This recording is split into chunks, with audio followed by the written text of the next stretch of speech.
10-15 gün gana okuduk. Жаңы мектепте. Азыркы учурда ушундай эвакуацияланып.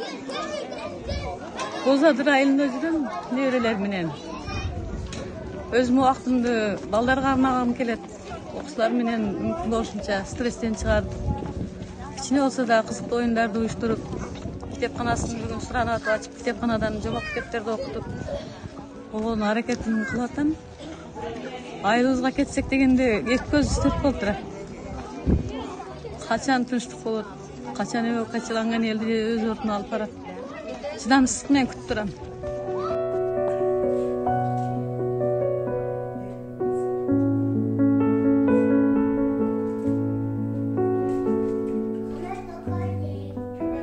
Биздин Аксай айыл өкмөтүндө ар дайым чипси так дайым эле чыгып турчу, бирок мынчалык болгон эмес. Бир жума болду биз үйдөн чыкканга. Тезирээк эле элди өзүнүн ордуна коюп, мекенибизди коргоп, ушул биздин баягыдай жай турмушка барсак экен. Жаңы мектебибизди сагынып отурабыз, окуучуларыбыз көзөн учуп, ар бири ар кайсы жактабыз дейт. Жакынкы мектептерге барып окуганга аракет кылгыла деп атабыз. Эми буюрса, команда берилсе, биз дагы айылыбызга барып, баягыдай тынчтыкта, баягыдай жаркыраган жаңы мектебибизде окусак.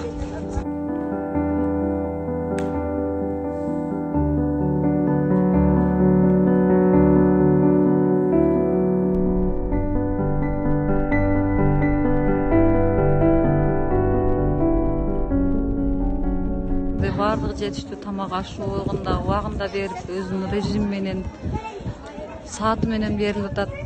Тамак аш, кийим кечеги өз ордунда.